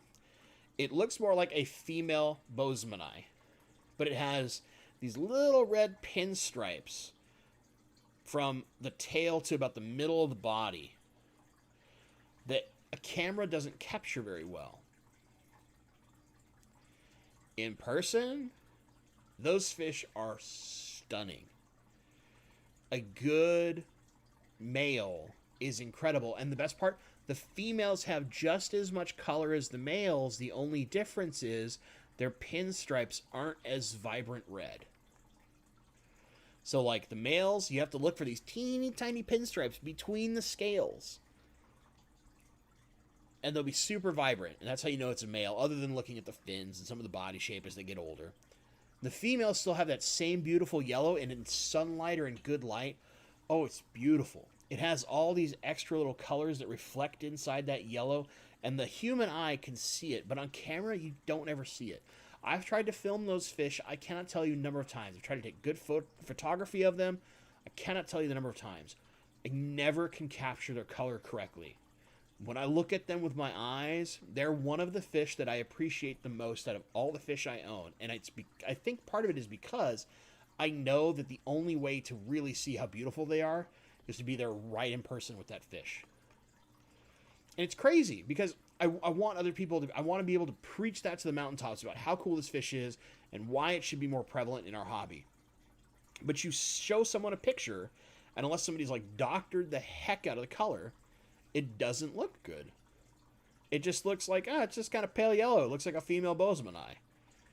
It's like, ew, no, it looks nothing like a female Bozeman. You see it in person, trust me, you'll know. You'll know. You just know. You're like, that fish is amazing. But you can't see it on a video. And you can't see it in a picture. It sucks, man. It's like, it's part of what is so amazing about rainbows, and at the same time, like, kind of sucky about rainbows. It sucks. But yeah, so let me answer Magnus's question. We're going down the rainbow well. We're going deep right now. So if you want to break out of the rainbow well, just remember, at Bentley Pasco, any question you have, as long as it's reasonable, I'll do my best to answer it for you. We got about half an hour left in the stream, roughly speaking. So we got some time. You can ask some questions. I kind of don't care what subject they're on. Just let's skip politics, okay? I don't want to do politics. So how big of a tank would you use for breeding rainbows? Depends on the adults. When you get some bigger, like for example, Bob's Bozeman that I've been trying to breed, but had a lot of struggles with the fry, which is part of why I'm doing some of the adjustments in one of my fish rooms that I am, is so that I can have a bit better success rate with his Bozeman. They're all like 4 inches. So I'm using, and there's a group of 1 male with 3 females.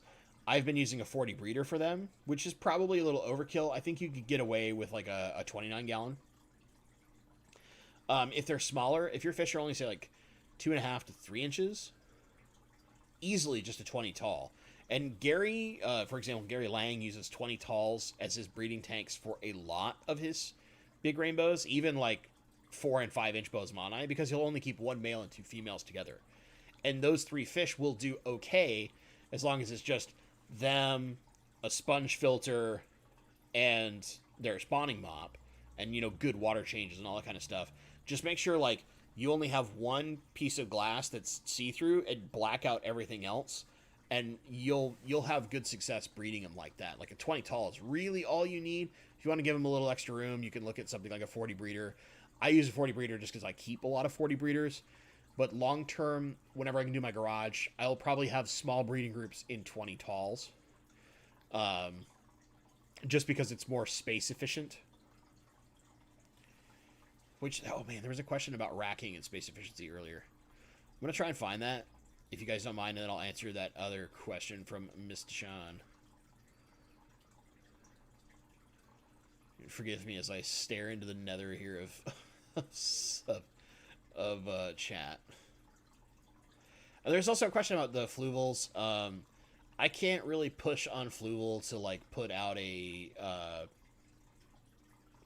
update to their app any faster. The fact that they did update it is kind of a miracle, but I've given them a lot of feedback and they've been very receptive to that feedback. I think they have a third party that develops the software, and I think it's a matter of every time they go back, they have to spend a certain amount of money, so they have to probably justify things in their budgets and all that kind of stuff. All right, Magnus had this question.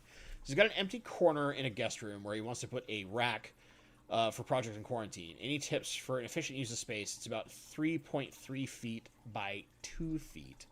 Oh man, the fact that it's by 2 feet is really great. So, because it's 2 feet front to back, right? You actually can fit a lot of tanks. And the way that I would do this is I would do 10s on end, because 10s are only 20 inches left to right normally if we look at them in their long. But if you set them on end so you're looking at the small part of the glass, you can fit a lot of those tanks in a small space.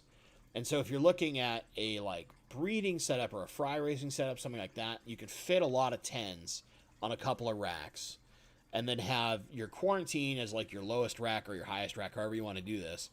And in there, you could use like a pair of 20s or just a 20 long to take up that space. If you can get them, there's a more square-oriented tank. I think Sea Clear makes them. They're in acrylic as far as their dimensions are concerned.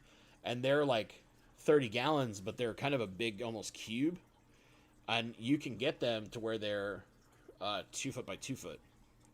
And that works really great for a quarantine tank. So there's lots of room.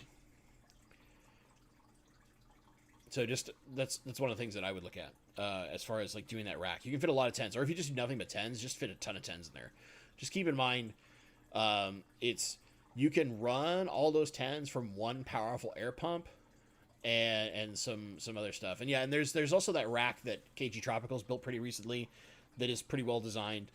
I think there are slightly better things you could do if you really wanted to put your muscle to it. I mean, you could also have like a 40 breeder in your bottom because you have 3 feet, and have that as your big quarantine tank, and then have a bunch of little tanks for all your little projects. There's a lot of options you have there. It's just about whether you want purely number of tanks versus, if you want a bigger tank or a couple bigger tanks, what have you. Bigger being larger than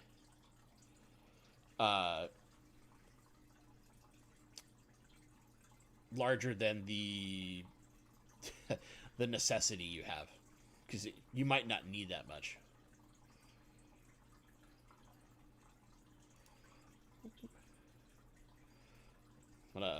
getting a small message in my stream output. I'm going to make a small adjustment if you don't mind real fast. Whoop.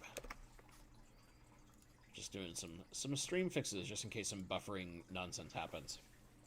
But yeah, KG Tropicals just did a new rack, and some of his the stuff that he and his wife are doing to fix stuff around. I would take a look at that because it might give you some ideas too. So I'm going to answer Sean's question real fast, which is the wild Melanitania rubrostriata that I got from Dan. They're all doing very, very well. The biggest male has been coloring up more and more and more, which has been really nice. He has really, really obvious red striping now, which is just, he's beautiful. He's an absolutely beautiful fish. The biggest thing that I've been looking at is I had something hit my Chilatherina blaheri colony, and I lost a lot of my blaheri before I figured out what was going on. Which is, it's partially a water condition thing. I've been working a ton, as I mentioned, but the water condition, which is to say it got too acidic, and what I didn't realize is that the amount of crushed coral I had in that tank when I set it up got used faster than I expected because of the buffering capacity of the amount of substrate. So I had to add a lot more. I've been slowly adding it because I don't want to like instantly super harden the water when it's got kind of acidic, and that acidity caused some health issues in those rainbows, and I lost a lot more than I want to admit. Thankfully, my friend still breeds that fish, so I can get more. But man, it sucked. So I've kind of recovered it, and I'm getting it better. But in doing that, it has like changed some of my plans that I've been working on in my newer projects. Once Human Malware is done, and like I can have people over my house again. So like the thing I've been looking at is what is to become Animal House might get a different fish in it, and those and the fish, the blaheri might stay in the tank they're in, that 75 long, just because the colony's smaller, and I don't need quite as large a tank, and I might instead move the Running River rainbow fish into that bigger tank. It'll depend. I really want to get my Running River rainbow fish moved and get them into a bigger tank so that they can really color up and start looking really sweet. And they're getting big enough to where they need to move out of the tank they've been in for a while, even though they're a smaller fish. They need more room to run. So lots of little things that like I've been doing. It's been a thing. So all right, Sakana Katana. I always love your name. It's so great. Are there any Melanitania species that would do well in a 20 long or a 29 gallon community tank? Yes. So you have Melanitania praecox, which is the dwarf neon rainbow fish. They will do very well because they stay pretty small.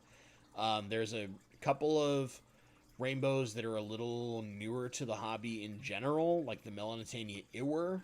I can't remember how big the Etnansis gets. I think they will eventually get a little big. You can look at Macroalgae. They're another dwarf rainbow species that doesn't get much more than about 3 inches. So the small group of them would do well in a 20 long or a 29 gallon. If you could ever find Chrome Sibosmani, they would do well. They stay pretty small. And the Running River rainbow fish doesn't get super huge as well. That's another one that slowly will eventually get a little more prevalence because there are quite a few of us in the States now that are working with that fish. And then of course the Pygmea is this, like, the Pygmea is probably the other like best one. The Melanitania Pygmea or Pygmy Rainbow is a really, really good one. And finally, if you do a smaller group, like only say 6 fish in a 29 gallon, maybe even a 20 long, but I would really look at a 29 gallon. You could do the Kamaka Rainbow, because they don't get very big. They'll get tall, but they don't get very big.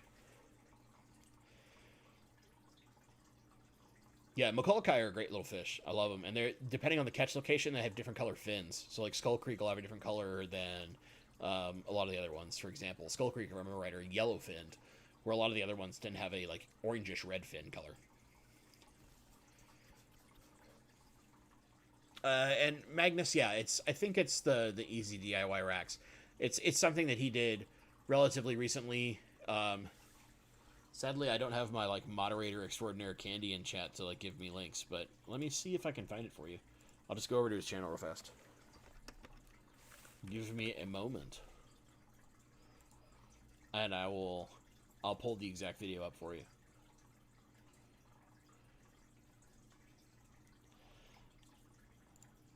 But that sounds about right.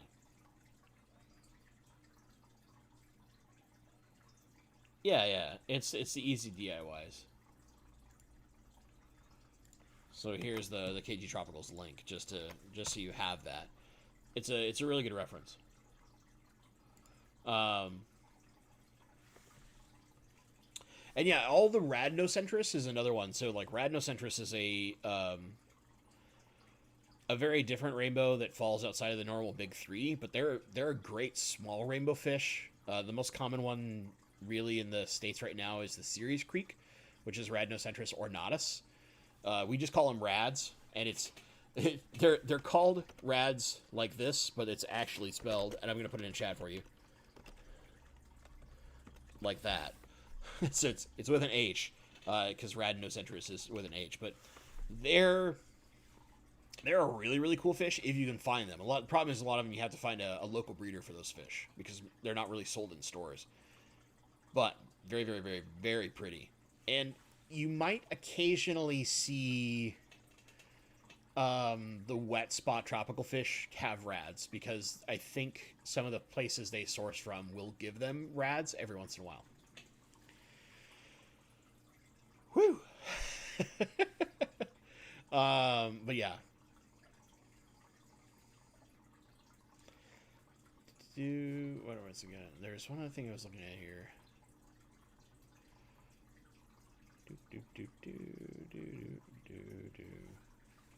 Okay, so from Jen, sorry if you already touched on this, but what species is stocked on your flex? I have the same flex, I'm just curious. So yeah, that's the 15-gallon flex. And what is in there right now is the... man, wow. I just went right out of my head. Dean had this fish. They came in the same time as we got the Running River rainbows, and he just had a lot of trouble getting them to stay alive. And it's only males. There's no females left. All the females passed for this species, which is it's a Melanitania species called Melanda. And these are the Melanda Golds specifically.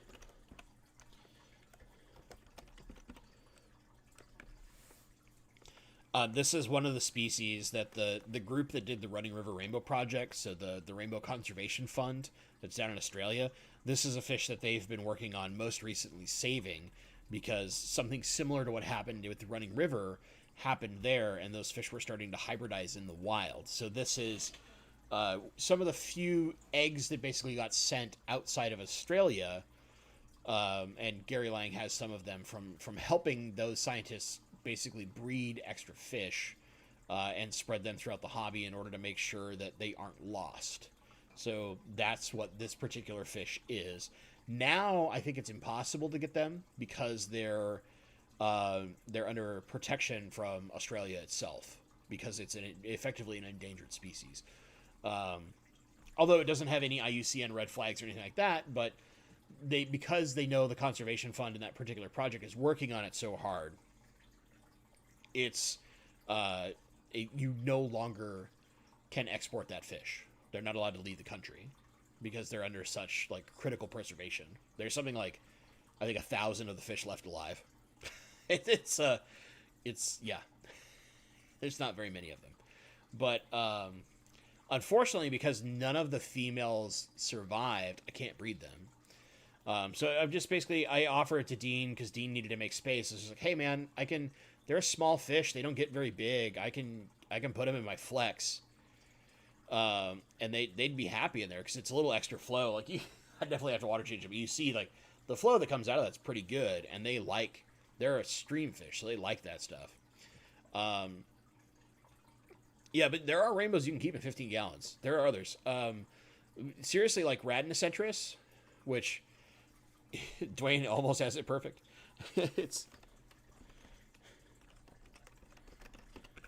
It's like that. There's Rhamnocentris ornatus. Most commonly, it would be the Ceres Creek. That fish.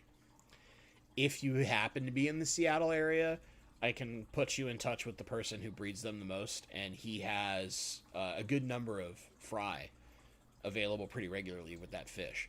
They come to the GSAS auctions regularly, these Rhamnocentris, the Ceres Creeks. The cool thing about the Ceres Creek, which, let me try and find a picture for you, because I think a lot of you guys will like this fish. It doesn't get as much love as it should.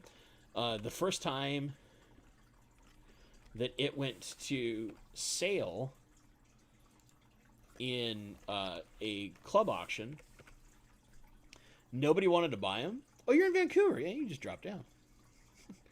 And because we know the full scientific name, you can easily get them back. I'm gonna steal a picture real fast so I can put this up. Forgive me. That's wrong.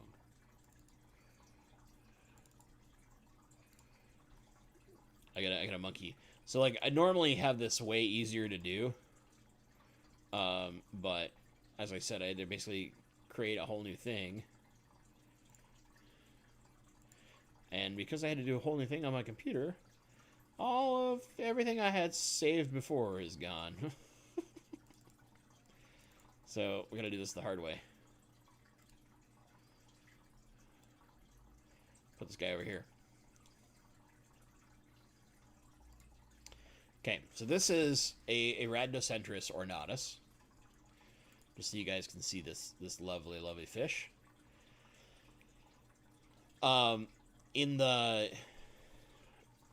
So with the Ceres Creek, the back end of that is more red.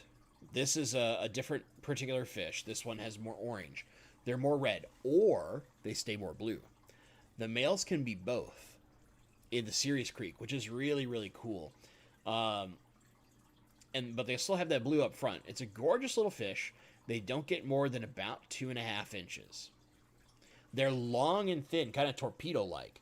They stay very small. And they will, in general, leave a certain number of their fry alone if you have pretty dense plant life. One thing that can be difficult with this fish, a lot of them are hard to get adjusted to flake food, but thankfully the local hobbyist who has them here and had his direct from Gary Lang, he's got all of his on flake. They'll eat flake, and they get live brine too, but when they're hatched, these are closer to pseudomagills in the sense that the babies hatch larger and can take brine basically day one. So breeding them is a little easier on this fish than most of the other rainbows, and it's a smaller fish. The difference is it doesn't live as long as some of the bigger rainbows. It's not going to live like that 6, 7, 8 years, like a lot of, or sometimes, I mean, some of them live like 12 and 15 years on some of the big rainbows. You're only going to have this fish for like 3, maybe 5 years if you get really, really lucky, but they breed really prolifically. So it's very easy to continuously breed if you want to with this fish. And they're very, very pretty. And you could keep, honestly, you could keep a small group in something like a flex because they stay so small. Like he raised all of his in a 20 long. And he had like 30 in a 20 long. And then they had babies. And he was able to get the babies at first to stay together. And then eventually he was getting so many eggs, he just pulled plants out and moved it. And he had like, I think 200 or something like that at one point growing up in a 40 breeder. It was really cool to look at. And they get their body shape and their color faster because they're a smaller fish. They grow into that size and color quicker. You know, those big like bozemanite and stuff, it takes like a year to really get them like good body shape and color. These guys, within like 4 months, you see body shape and color as a rainbow. It's really cool. Rhamnocentris are awesome. I think more people, if these were more widely available, I think more people would keep rads because they're a really cool fish. They're small. They're very, very pretty. And they are pretty easy to take care of. So yeah, Jen, whenever the border opens back up and GSAS has another auction, I guarantee you I can get you in touch with Eric, who's the local that does that. If you've ever met Eric before, Eric Olson, because he does some of the stuff with the Vancouver Club too every once in a while. And he and his wife used to travel a lot. They're big cichlid people mostly. He keeps this fish and breeds it quite prolifically, so there are quite a lot of them. And if long term, if he decides he ever wants to go away from this fish, I'll be like the first person banging down his door to make sure that they stay around. Let me see if I can do the Tiwa Creek, because and it's cool because there's so many different in the rads. They have a lot of different coloration based on what creek they're from.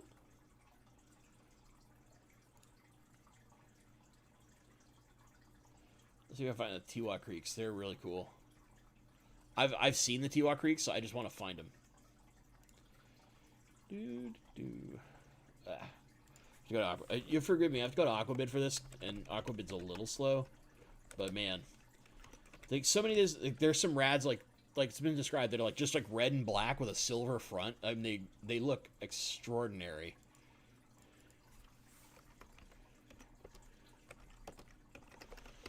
They're a cool little rainbow. Oh man, come on. Sometimes I really I both like and hate the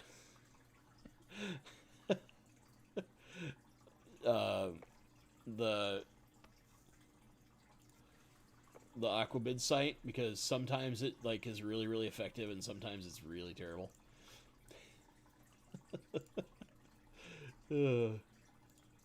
Okay, let me I'm gonna bring this up. I want to show you guys this one too, because it's really cool. Let me change this to that bad boy. Oh lordy, that picture is huge. One sec. What? Oh god, I'm so bad at adjusting things in my stream. So many adjustments that have been made to this program, and since I updated it last. But here we go. So this is the Tiwa Creek. As I monkey with stuff, but you see how it's got that orange, golden orange body and the black edging to its fins, and this is just a different rad. This is something you can get on Aquabid right now, by the way. This fish, and there's every different creek looks a little different, and it's really cool. Rainbows are like that, right? They're all the goldie eyes, depending on where they come from, or all this or all that. They all look a little different. They have some different coloration, and sometimes it can be extreme differences, like that blue and orange to this gold orange with black, right? Where they look like completely different fish, but it's just nope, it's just different catch locations, so they look a little different. Now, eventually, that'll probably change when we get full genetics on all these fish, but rads are a rainbow I think more people need to have a little love for, and once I get more space, I'll have some. And I'll give them plenty of love, because I love these little fish. They're so cool. And again, they'll fit in this little tank right back here will fit rads. A 15 gallon, 20 long. These are all perfect tanks for rad Nicentris. Perfect. Oh god, I turned the wrong thing off. It's like the same software, but the update was a huge change compared to what I was using. It's like using completely new software, and I'm being an idiot. Oh man, but yeah. So 3B Aquatics, since you're in Washington, the easiest thing, just as a heads up, is probably to I don't know how long it's going to take before Human Malware goes away and we can actually do, because in theory November, you would just wait for November when we do the next major auction for the club and you'd be good. But you can shoot me an email. I'll just put my email in chat real fast. Let's make it easy. Whoop. Had my fingers on the wrong part of my keyboard. Shoot me an email and I'll see if I can put you in touch with Eric. If he's kind of a private guy, so he might not want his email out there, but if all else fails, I'll see if I can hook you up with some rads. They're really cool fish. Again, the ones that he has are the Series Creeks, so they're very close to the ones I showed before. That golden orange one with the black, they're the more blue and red, but still super pretty little fish. Super pretty little fish, especially if you get them in numbers. Whoo, they're so cool. They're so cool because they're small. You can put like 30 of those guys in a 20 long. Because they're tiny. They're tiny fish. They're like this big. They're only like yay tall.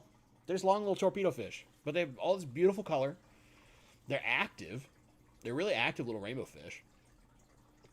They'll go hog wild for live brine. If you give them line or frozen brine, man, that tank will go hog wild. But his are all adjusted to flake. So you can feed them flake.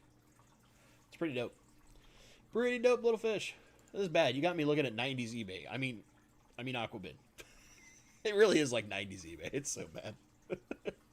But, man, you know, I'm sitting here just looking at like some of the things that are on here, and it's like, oh yeah, that's a fish I want. That's a fish I want. That's a fish I want. This is bad. I can't look at Aquabid. It's so bad for me. Woo! I've been really good lately about controlling that. So when I first got back into this hobby, I'm going to tell you guys a story for the end of the stream. Because we got like 10 minutes, and you guys know I just don't stop talking when I tell stories. I'm going to have a little sip of the water there. Let me tell you a story. So when I got back into this hobby in 2016,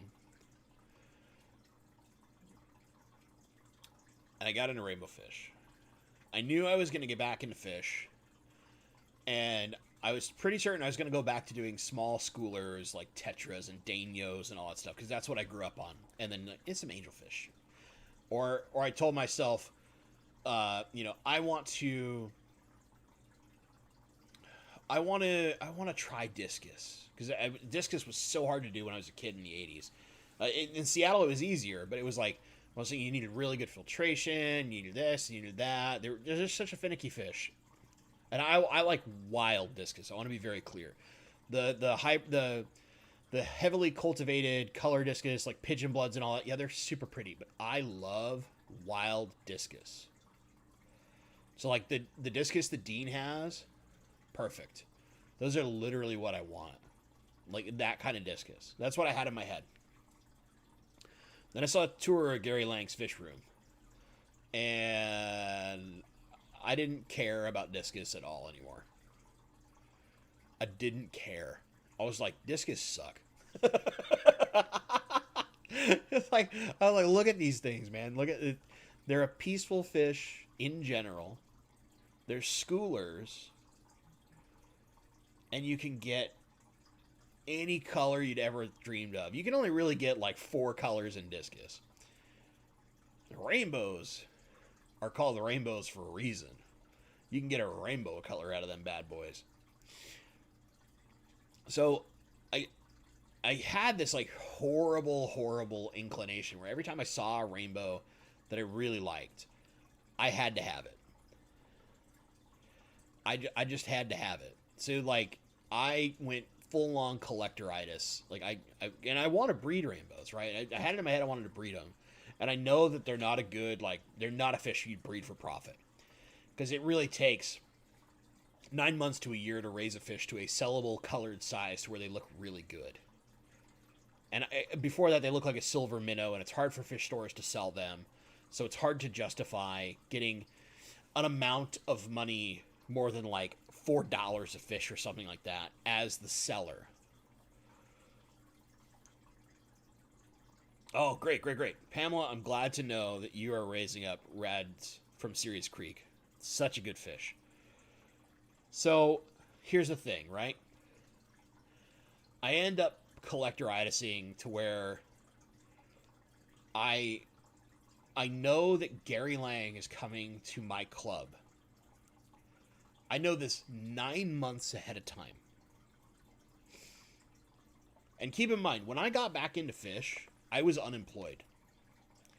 I had finished my contract, my last tech contract. And I spent 4 years at Microsoft, and I was unemployed. So I technically don't have an income. I mean, I had unemployment for a little while and stuff like that. But fish was how I dealt with some of the stress, which is something I eventually need to talk to you. Is that fish was my way to, in any stressful day, I would go down, I would sit in my recliner, and I'd just wash my fish tank. And it all melted away. Everything melted away, and I just felt at peace. That's part of why I knew from being a kid that I loved watching fish swim. So I knew that that was going to be a stress reliever, which is why I got into fish while I was unemployed. Stupid thing. This is an expensive hobby. But I didn't care. I just knew. And then I went like crazy with it, right? Because you get one tank and you're in a house where you got room for 10 tanks, 20 tanks. Well, why don't I have 10 tanks? Why don't I have 20 tanks? I can do this. I can do that. I can X, Y, Z, right? Tried to collect too much stuff. But I knew Gary was coming to my club. Knew Gary was coming to my club in 9 months. So I knew that like it's almost impossible to buy directly from Gary unless he has visited your club or you're in like a very small inner circle. There's a small circle of people who can, when Gary has fish, or ahead of time, work with Gary and literally set up something like 9 months ahead of time to buy fish from him. That's right. Fisher Beaver's got the hang of it. Not too many tanks, just not enough house.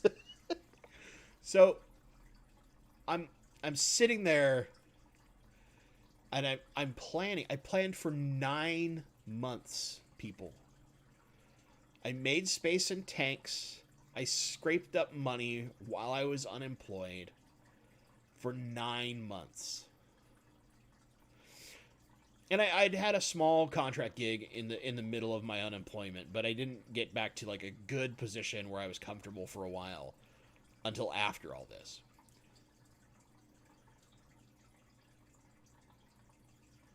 So when Gary came into town, like I almost wish there was the proper video of that meeting, because if it was the fish species I wanted, my hand did not go down until everyone in the room gave up at our auction for that species of fish and those eggs. They're vials of eggs, mind you. They weren't even fish yet.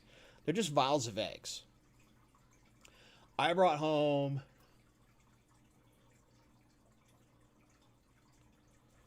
Hold on.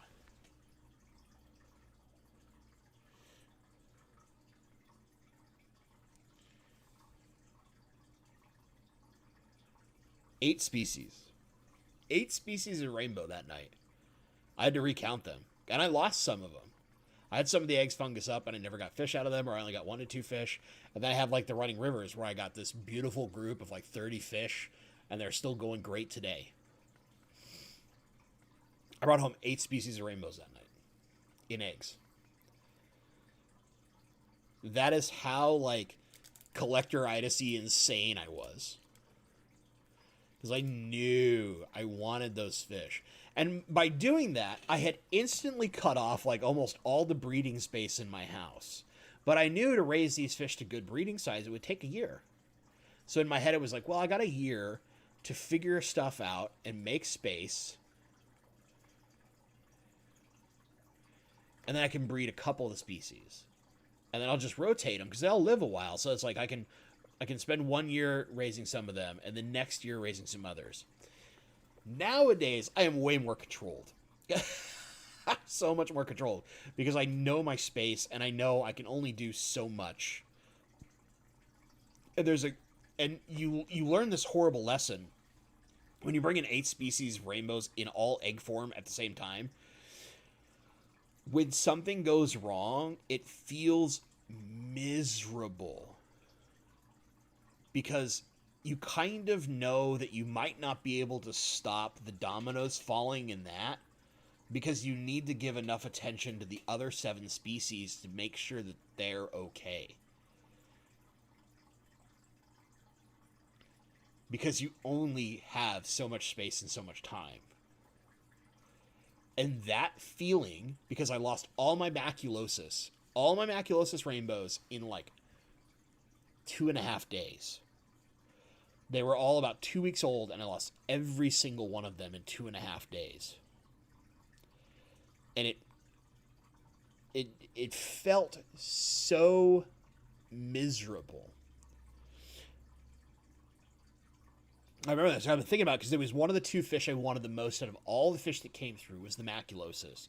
And a lot of people in my club weren't really interested in them, so I didn't actually pay that much for the eggs. I think I paid $25 for 90 maculosis eggs. And out of that, I had about 45 of them successfully hatch. And I lost every single one of them in 2.5 days. At about 2 weeks. Which, the first 2 weeks are when rainbow fish are the most fragile. And it was a lot of the other species, I'd had horrible fungus problems. Water is the same across all these tanks. There's really no difference in the water at all.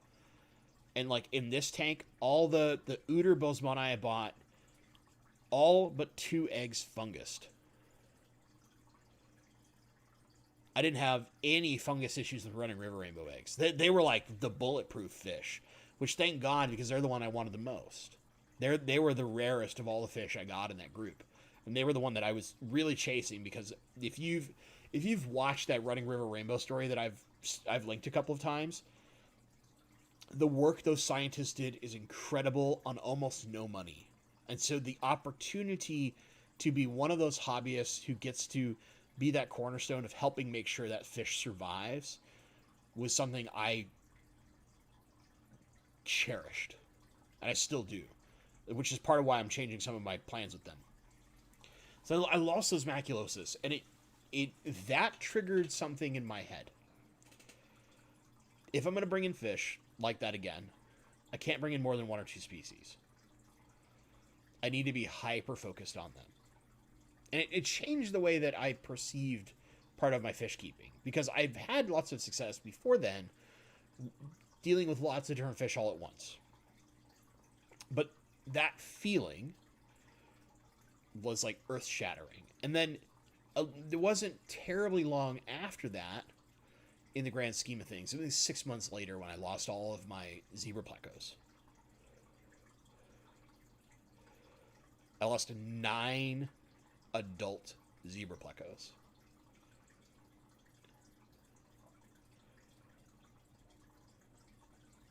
And I mean, you guys have probably seen that video. If you haven't, watch it. You want to see the absolute feeling of failure written on my face. It's there. It is there. And that was like the final nail in a coffin that changed my entire philosophy on how I intend to keep fish going forward. From that time. And it's gone until now. So when I've brought in any fish, for example, would be like my Blaheri. I only brought in that one species. I had a dedicated group of them, and they were going to a dedicated tank. And accidents and problems still happen. No matter how fragile you can be, that is one of the most heartbreaking parts of this hobby, is that little things can still go wrong, especially when you're someone like me where you work a lot, or you deal with right now I don't, but like you normally deal with a day where it's like you spend 3 hours a day in traffic, plus the number of hours you have to work before you get home, and you only have so much time in the morning and so much time in the evening between, you know, your family or your other pets or whatever it may be, to make sure day to day. And it's like your weekends, right? Your weekends are where you spend all your time really focusing on, in my case, fish. Like weekends are where I spend the most time with my fish. But that's only 2 of your 7 days in a week. So problems can still happen. You can still screw up. Even the best fish keepers can screw up. Like Corey, right? He was having all those troubles with his goldfish. And it took him a while until he finally like realized my temperature is off. And that's the problem, right? We have those problems. And I think the thing is, those huge failures, when they hit you, they hurt. They really hurt. But it teaches us the strongest lesson in the hobby. And I think those are the moments in our lives, and not just fish keeping, but when we have those huge, like, seemingly catastrophic failures occur in life, those are the things that teach us the most about who we are as a person, right? They teach us, in the case of the hobby, it's like, how am I going to alter my hobby going forward so that I don't have this happen again? I don't want this to happen again. Not just because it's like, it's not money. I mean, yeah, it sucks losing like what is effectively $3,000 for the plecos, because at adult size, a female zebra pleco is like $500, and a male is like $300.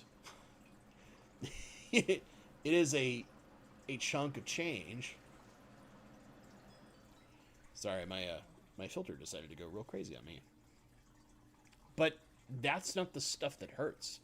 It's the, I've been raising this fish, I've got it this close to being ready to breed, or just that I loved when I could go in at night when all the lights were going off in all the tanks. I'd wait till night to feed the zebra plecos, right? Because they're nocturnal. But there's just enough ambient light behind me to see those little white and black striped tails wiggling. And then when they smell, you can tell the difference when they smell the bloodworms or the baby brine shrimp hitting the water. And they wiggle faster. And you can see that little bit of excitement in those fish because they know it's food time, right?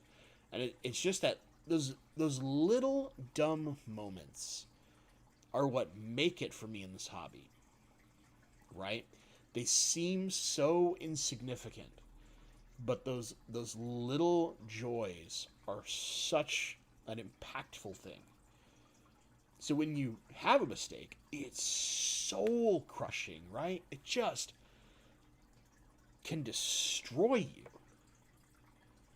Absolutely destroy you. But they can teach us so much about ourselves. They can teach us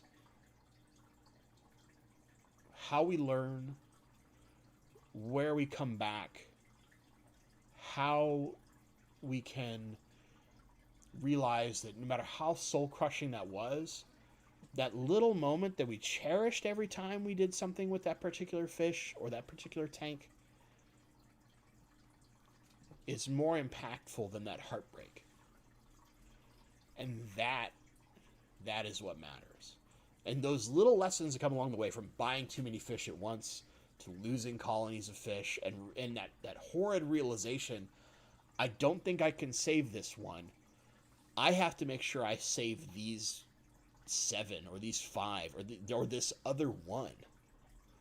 Like, I remember when I realized I was having issues with my plecos, I just jammed my arms into the water and started pulling rocks out as safely as I could with speed to hope that some of them were alive so I could save some of them. And the problem was I did the damage too much already, right? So I couldn't save any of them. Even though 2 were kind of alive and I moved them to a tank that was clean and safe. Man, it sucked so much. But it taught me one thing. It taught me I needed to slow down on certain things. I needed to, no matter what the advice I had from someone else on how to breed a fish, I just need to instead focus on doing all the things that I know to be right and letting nature do its thing. Instead of going, well, like, if I follow what this person who breeds that fish does, they'll breed, right? When they're happy, they'll breed. Do what you know is right to make that fish in its healthiest environment, and eventually they'll breed. Just be patient.